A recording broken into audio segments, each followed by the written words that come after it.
Salut, c'est Trado. Alors pour faire plaisir à un généreux donateur, voilà une vidéo d'analyse technique sur Carmat. Comme on le voit sur le graphique, eh bien nous sommes coincés par le niveau des 23,6% de retracement de Fibonacci depuis des mois et des mois.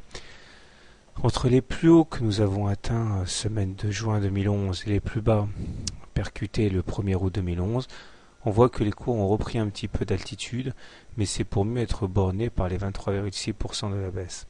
Si on arrivait à clôturer significativement au-dessus de ces 23,6%, dans ce cas on s'ouvrirait la voie vers les 38,2%, c'est-à-dire les 118, 120. Mais pour l'instant, on n'a pas réussi. Le point positif, c'est qu'on est également borné à la baisse par la moyenne mobile à cette semaine ici, qui a pour l'instant tenu bon depuis environ un mois, et qui permet de préserver les espoirs.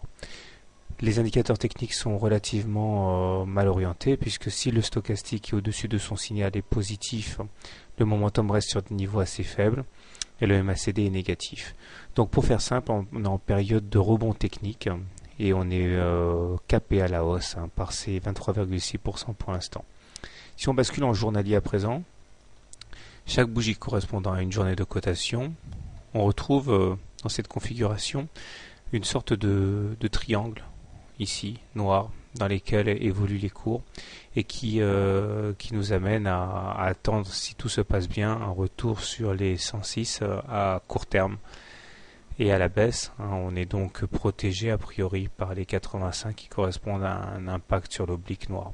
Mais qu'on ne s'y trompe pas, les indicateurs techniques sont très médiocre. Le MACD est sous son signal, le stochastique est sous son signal et le momentum est négatif. Nous sommes en dessous de la moyenne mobile à 20 semaines, à 20 séances. Celle-ci est plate, donc ce qui montre bien qu'on est en fait sans tendance claire, avec un petit avantage au baissier. Heureusement, si on trace les Fibonacci là aussi, entre les plus bas du 23 septembre et les plus hauts du 3 octobre, on voit que nous avons rebondi pile poil hier sur les 61,8% de retracement de Fibonacci qui ont visiblement attiré les intérêts acheteurs. Faut voir et si on arrive à passer au-dessus de la M20. Pour qu'on repasse en tendance haussière, il faudrait qu'on soit au-dessus d'une M20 haussière redevenue croissante. Mais l'espoir principal n'est pas là, mais plutôt dans la présence potentielle d'une épaule, tête, épaule inversée. C'est-à-dire que si on arrivait à passer au-dessus de la ligne de coup qui est symbolisée par le segment noir ici, eh bien on libérerait un potentiel de hausse qui serait égal à l'amplitude, la hauteur de la tête reportée au-dessus de la ligne de coup, autrement dit, ceci. C'est-à-dire encore une fois au maximum les 134. Mais pour ça, il faudra encore clôturer de manière significative au-dessus de la ligne de coup qui est à 106 actuellement. C'est pas pour tout de suite. Voilà.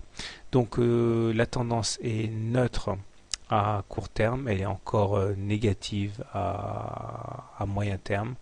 Voilà, donc c'est un pari assez dangereux qu'il y aurait à acheter Carmat sur le court terme, même si à long terme on peut espérer retrouver ses biens.